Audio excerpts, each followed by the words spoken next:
Hello.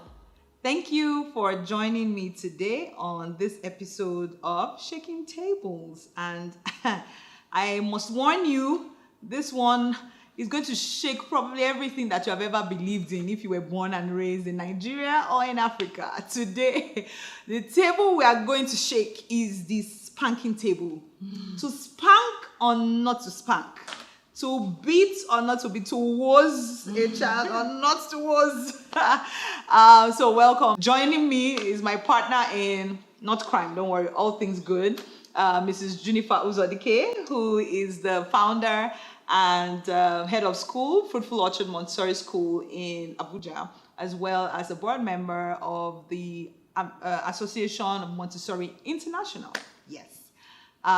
So this topic, see, first of all, calm down, because calm yourself down, drink a little cold water. Should I call for some, or a little gist, a juice, where I come from, say it's juice, not juice, I mean juice.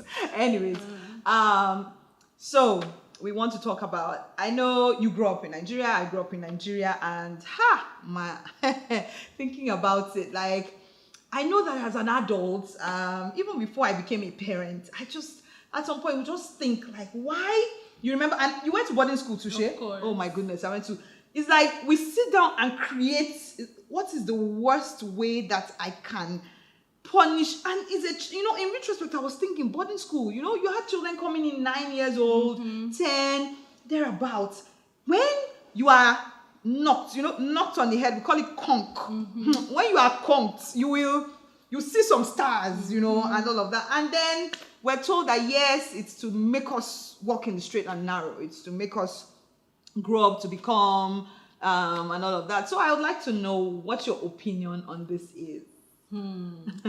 So I know I'm afraid that I'm going to get the reputation on shaking tables as the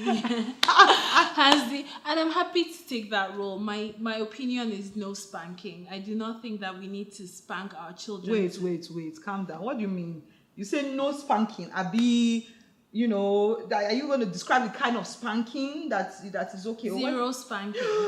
Thou shalt not hit their child. That's my own. That's my your own opinion. Oh my God. My own was the wow. commandment. Yes. So why? Like, how did you? That is. I mean, I must say first of all, that is bold for someone who's raising their kids in Nigeria and kids that have grandparents and everything. Yeah. But tell me how and why. So, I know that we like to think that Nigeria is uniquely unique and wonderful, and it is. But in a sense, but children have been raised around the world, and they will be raised in future. They will continue. There's nothing uniquely special about Nigeria that makes it so you have to hit children because you are raising them in Nigeria. Yeah. As a matter of fact, I think more than anywhere else, we need to raise our children peacefully.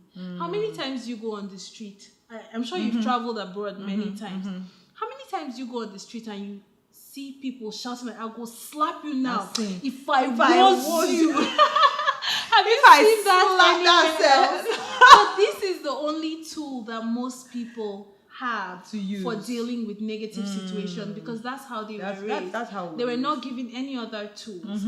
I'm completely against hitting children. I'm going to call it hitting because when we call it spanking, it sounds posh. It's just like but we know that's not how people spank their children. A lot of times they are hitting their children. Sometimes when I go on the street and I see those cow kobokos, people are using those on their children. Recently on the internet, I saw a girl who was her teacher in school flogged her and left scars on her. In fact, there are many examples like this. So let's call it what it is. People are hitting. And I think bordering on abuse, like those kind of things that you describe, where you actually leave injuries and all of that, it's an abuse. And just before we go on, I would like to say at this point that physical abuse is also one cause of toxic stress to a child, which we know that if in these early years, which is always our focus on this show, you do that to a child, it actually affects the child for life. And so we have to be careful, especially when it is something that is a normal. So they grow up and for them that's the normal, and they begin to relate with everyone like that. Okay, at this point I would like to say that I have been guilty of, I'll give my example of when I started to, so of course I was raised in a typical Nigerian home, and I mean spanking, hitting, beating, wasn't, all of it, it was part of the process. But I remember when I had, so with my first child, it was a bit easy, you know, children and different personalities. But with my second, I found myself having to spank that child every single day. I'm talking from when she was as little as 18 months, 2 years. And yeah, one day, I mean, nobody had to, I just asked, I told myself that no, there has to be a better way. I also found out that in a sense, sometimes it was a cop-out. Like, it's just the easiest thing to do, is the next thing to do, instead of actually doing anything that takes care of the main issue. But when you now say parents should not spank, what should they do? So I think that something that you said stood out to me as really key. You said your first child was okay. Yeah. Your second child, you found yourself spanking more. I find that a lot of people who spank are actually because they're stressed. Yeah. Oh. They are frustrated. You are so right. They are angry with other things, and what the child does sometimes is very not insignificant. You are so but correct because with of that. the way that you're feeling, I mean, when you have 2 children versus 1, the overwhelm is exponentially higher. Yes. You're stressed out. You're going through different things, so you're taking it out on your child, and you don't even know. You begin to project your feelings on the child. Yes. So I think that first of all, we should think about what our goal is. Our goal is to help our children learn how to be responsible, good adults, right? So when you're spanking, you're punishing, which maybe you want to punish, that's a choice. I choose to not punish, because punishing, you're making the child pay for what they did. But when you're helping them develop discipline, you're helping them learn from what they did. And you don't have to hit them for them to learn from what they did. You do not. You can help them in many other ways. You can help them feel the consequences of what they did. Feel it in, but when you some people might say hitting is a consequence. Hitting the child is a consequence, but it's not.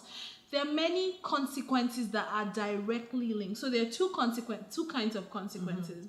There's a natural consequence, like maybe you told your child don't run on the pavement, and they ran and they fell and they hurt themselves. That's a natural consequence.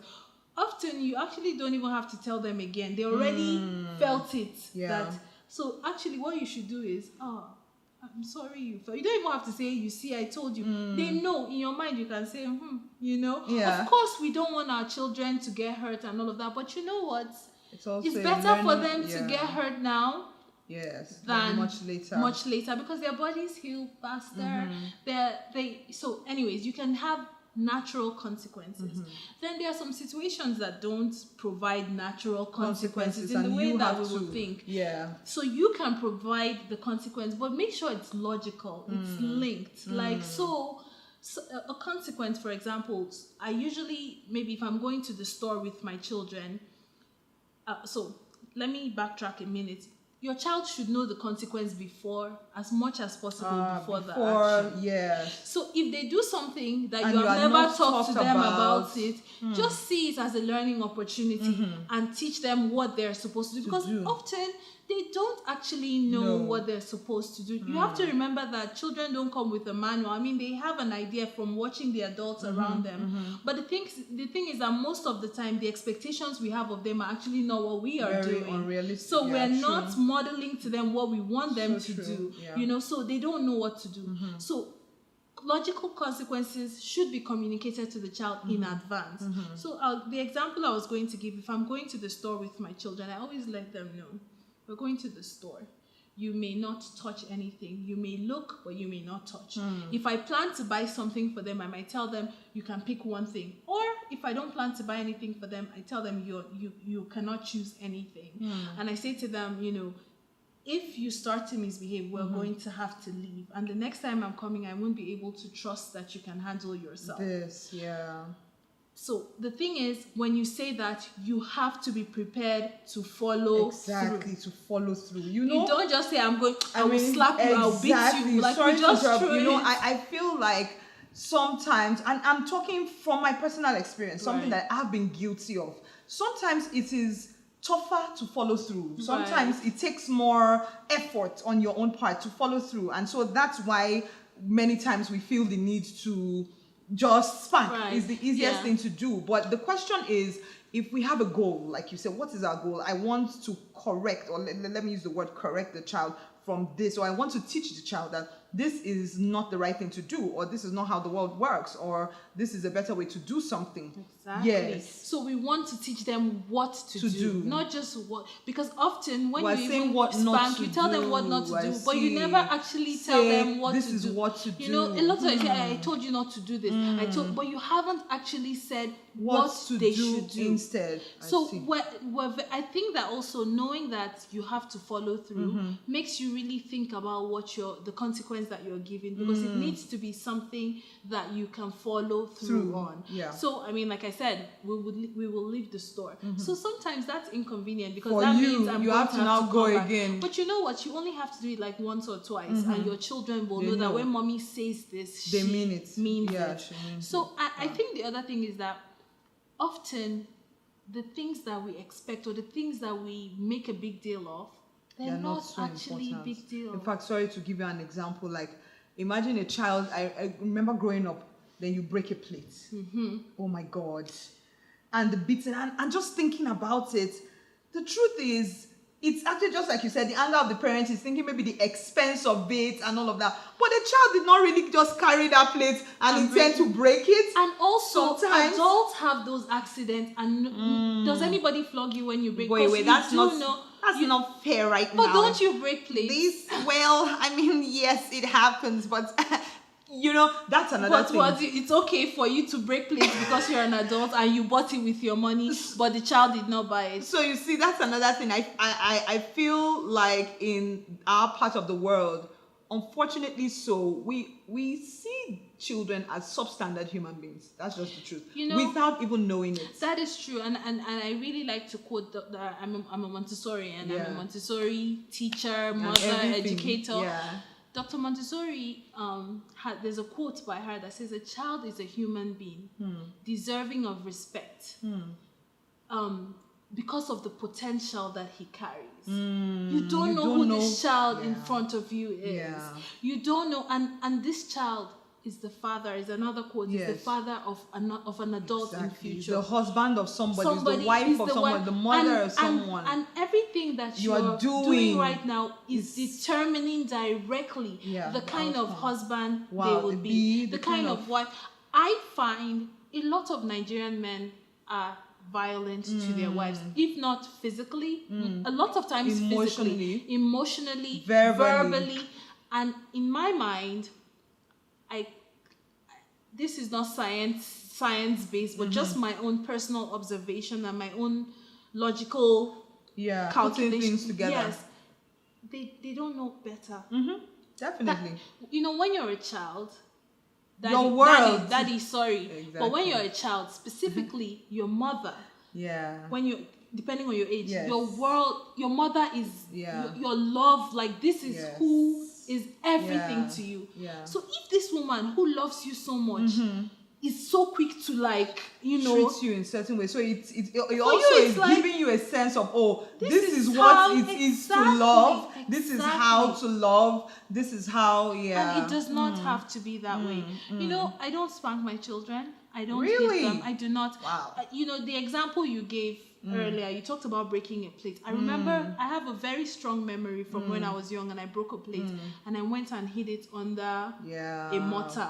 It was there for like a long time. I mean, my mom asked who. In fact, she blamed the house help. I didn't say pin because guess what? Another thing. But I didn't want to get hit. Yes. One thing that I pride myself in now is that I'm almost certain. You can never be completely, but I'm almost certain that if my children, even if they break my car, they will come and tell me by themselves. And I think that's just the point. Is so important. That is so important that I'd like to pick on, because I mean, that's one thing. People later in life, parents complain, my children are not my friends, they don't talk to me. Yes, I know that you are first their parents, but they don't talk to me and all of that. You want that bond. You want, I mean, that's why we have children that they do exams, they write exams and commit suicide. Right, exactly. It's so heartbreaking. Now, this is not to judge anyone, honestly, and I know that, I mean, it doesn't mean that if that happened to you, it doesn't mean that you were that kind of parent, but it actually just means that that child could not bring himself, could not be okay,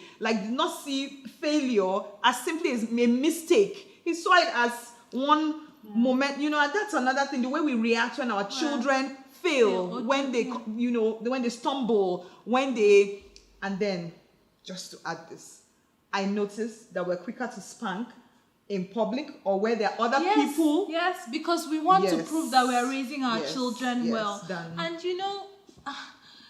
at the end of the day, we're raising children to be adults. This moment, a lot of things, you have to know what is normal and what is expected, and just make peace phases, with children being children. Most of the things that I remember somebody coming to ask, I think I did a presentation about toilet training, and a lady asked me about her son and how, or daughter, I don't remember, but every time he would have an accident, she would spank him.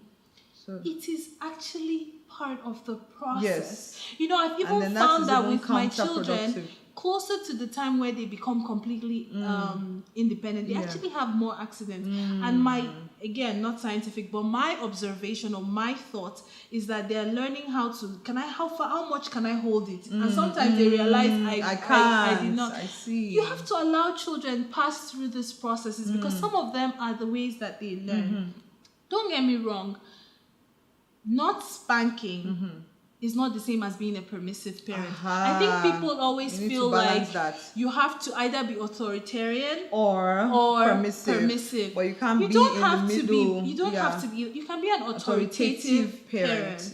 You can be kind but firm. And that's what I consider myself. I'm kind. I listen to my children. We have conversations. I'm not quick to hit. We deliberate and I explain to them. I'm helping them. I believe that I'm giving them the tools for life. And you know what? To be able to self-regulate. And often I'm frustrated. I get angry. They're not perfectly behaved, but they don't behave worse than children that are flogged. And my mother always points out to me. No, it's true. They behave. My mom and my dad were spankers, floggers, everything. All of that when we were growing up. But they knew that this was not with my children. But they are always very surprised with how well behaved the kids are. My children are, especially considering nobody is hitting them, Like things like if you tell them to put something, like maybe you can do this until so time. Even if no one is there, they will do what you said. And what that sounds like to me is that they have now begun to develop their own internal compass. Exactly. Okay, so that they're not doing it because I won't be there. Because and this is so that's key. what we want. That is what we want, because many times, and I think it will go a long way to even reduce the incidence of juvenile delinquency and all of that, because you know how children for the first time get some sort of freedom, maybe in their teenage years and all of that. They're like, oh, wow, really? And oh, daddy's not here, mommy, I actually have some leeway, and there's no internal control. So everything, so what I hear you saying is that spanking, if it does anything, it's just putting an external control, which will never be there forever. And so when it's not there anymore, you actually have a problem. And a lot of people say I was spanked and I turned out okay. You think you turned out okay. You think you turned out okay. How many people will, when no one is looking, do always what they're supposed to do? Ask yourself that question. How many people treat each other with respect, like at different levels, like your house help, the beggar on the road, just because the person is a human being. And you know, I particularly think that this whole if we get nurturing care right, I actually think that it's a national transformation tool. That's what I think, because the family is a unit of the society, and if you want to get it right, you should get it. In fact, the society right now is a reflection of the breakdown in our family units. And just thinking about what you have said is why we're complaining now. I mean, the corruption, the everything. Exactly. It's like it has just hit the roof. Yeah, exactly. Yeah. No, because people basically we as human beings we will protect ourselves. Yeah. So you will do anything because when someone hits you, it's like you're experiencing violence. So you will actually do anything to protect yourself from violence, positive or negative, deceit and that.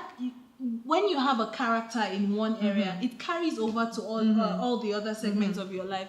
I don't know, we haven't mentioned this, but I know the other argument I often get from parents is that the Bible says, spare the rod and spoil the child. Which the Bible actually says. It also says that foolishness is bound up in the heart of a child. The rod of discipline will remove it from him. So what is that rod? So the Bible also says that the rod and the staff comforts me.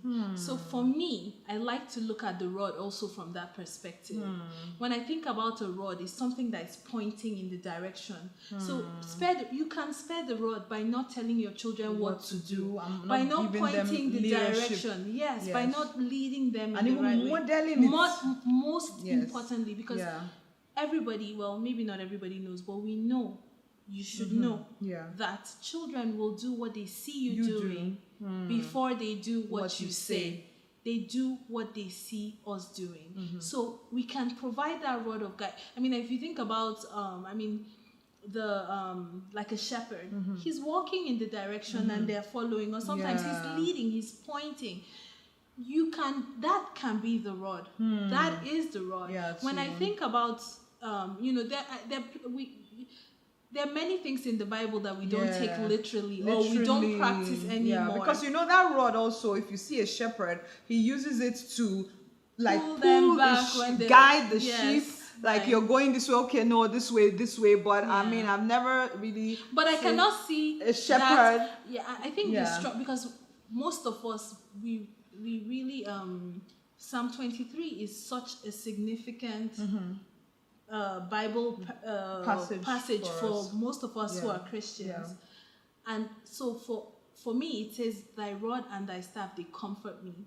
So I think about it, if you think about for children, when you show them what to do, it actually gives them security because they know what to expect. They know what is expected of them. I can see how that is comforting. That is more comfort. Like when you think about, that's what discipline should be. Helping the child know what they are supposed to do. They're right from their level. What is expected of them. Setting limits that are consistent. Always consistent. Even if they try, it's always there. It's always consistent. Knowing that what you say is what you will do. Wow. That's a tall order for parents. So it's hard. It's not easy. But in one way, I also think that that's one of the blessings of parenting. I look at myself now, and of course, it has come from a lot of and a lot of learning and a lot of pain. But just because of the gift of parenting, I'm a more patient person. Exactly. I have learned to be more considerate. I've learned to be more deliberate, in the things that I do.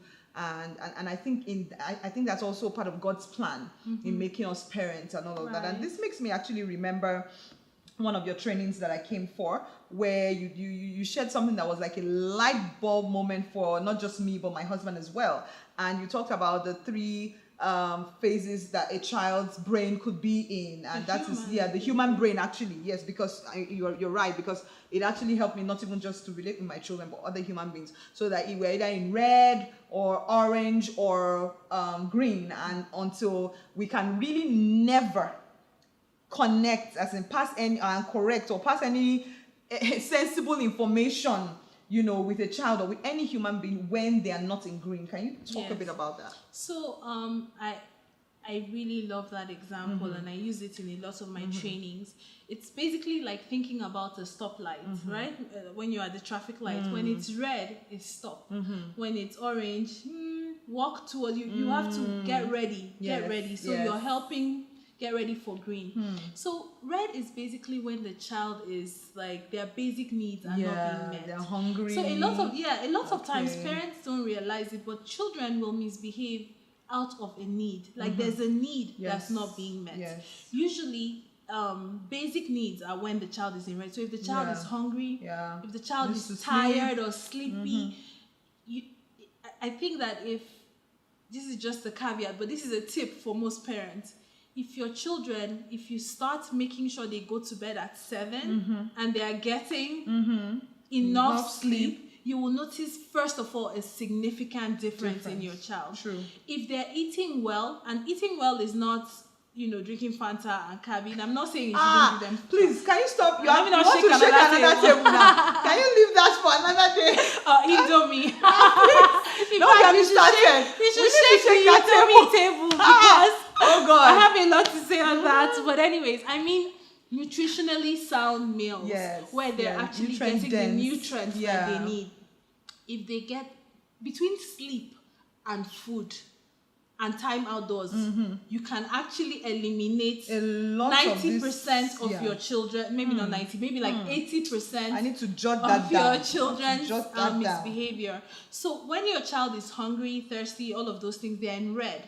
So you can help them by meeting that need and getting them to green. And then when they are green is when you can now have that conversation and say, like I tell my son, you were dysregulated. Do you know when you feel yourself losing it a little bit, you're the probably warning signs. Yes, so wow, so from so early, you're helping him to understand those warning signs, and so we can cope with stress. Because that's how stress consumes us. Even as adults, we don't know how to cope with it. And so I say to him, I use that word. I can see that you're dysregulated. Have you drank water?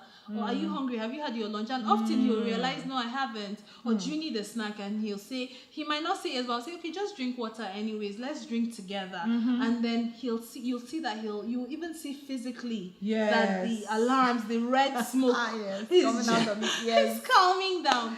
And so helping them, this is just one example, of course. Helping them, there's also emotional, yellow is when they're seeking attention. Maybe you've been really busy and on your phone. There are many reasons why you're not giving the child attention. But they might misbehave for that reason. Again, it's not that you're condoning the misbehavior, but it's better to figure out what's wrong than just putting Band-Aid, right? So figuring out what the need is, really and meeting that need. And then once it's met, you can now teach or give the child better ways. You can tell, you were trying to get my attention, or I know, or maybe you not even tell. You might just say, I know I've been really busy, and be conscious. I just want to say something about that before you get to the green. I have found out that many times we think that kids are not. I don't know what we think they are, but I found out that with my kids, as young as they are, all under 7, just conversing, even when I'm about to enter a very busy phase of my life.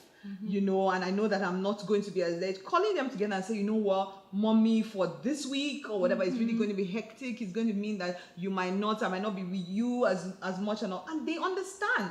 In fact, you see them now, maybe mommy comes back, just say, okay, no, let mommy rest. Mommy's tired right now. When she has rested, then she will come and play with us or something. And I see that takes care of a lot of the issues as well. So I agree completely. I think that we can, if we talk more with our children. We really underrate the importance and the value of speaking with our children.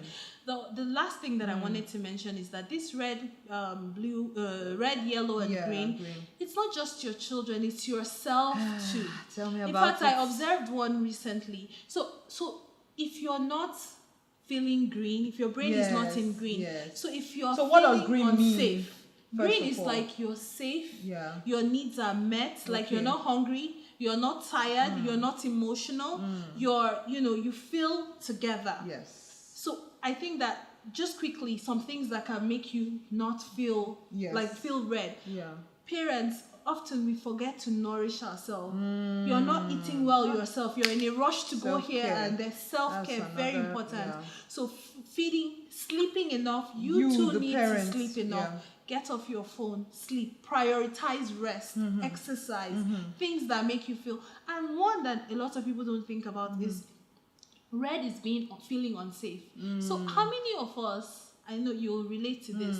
How many of you, your child is crying and you're like, I'll beat you, beat the child because they're crying? Do you know, I was thinking about it recently that sometimes the adult actually feels unsafe when their child is like when your child crying triggers something. You remember when you were crying as a child, which is because your parents hit you and And not just even that, I don't know whether, because what it also triggers is that many things you are thinking, oh my goodness, am I not doing well? Again, as a parent. Yeah. So it hits at your core. What am I not doing? Why are you disturbing me? Or it's like, I want to have, again, when you are stressed, you find out that you literally resort to your default. Right. And for many of us who were raised like that, that's our default. And so in that period, it just hits something. So you react far above what the child did. Yes. Like a lot of times they haven't, like they just moved the chair or something and you lose it. When you start losing it, know that you are in red. You need to. And orange too is like that. Sometimes when we're emotionally not filled,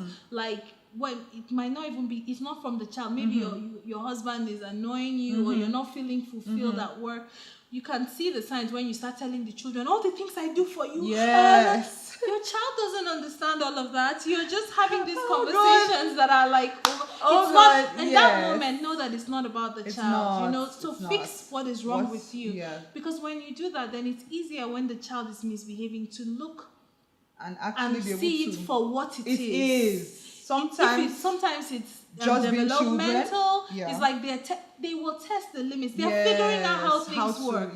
They want to know which limits can be tested and which. So you just have to kindly and know we were not going to do that and stay with it. And be consistent. Be consistent. Yeah, that is the key. Realistic expectations, making sure your needs and your child's needs are met, and being consistent. Yeah. Okay. Logical consequences. Yes, you give logical consequences and make sure. Yeah. Modeling what you want to see in your child. Modeling that what you want to see important. in your child. If you want your child to be respectful to them. Child. If you want them to be kind to them. Don't beat your child and tell them don't beat your brother. Oh, please. At this time, we have to round up.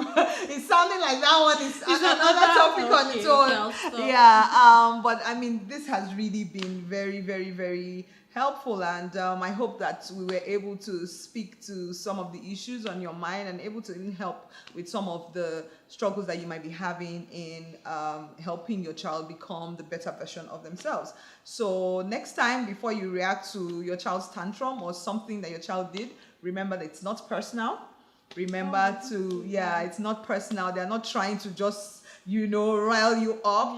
It's about them testing the boundaries. It's not about you. Remember, it's not personal. And then next, take a moment to evaluate yourself. Where are you? Are you calm enough? Are you red? Are you yellow? Are you green? And then when you calm down, seek to connect with the child before you go ahead to correct the child. So thank you for hanging on with us for this long on this episode of Shaking Tables. Until next time, I am Dr. Megor.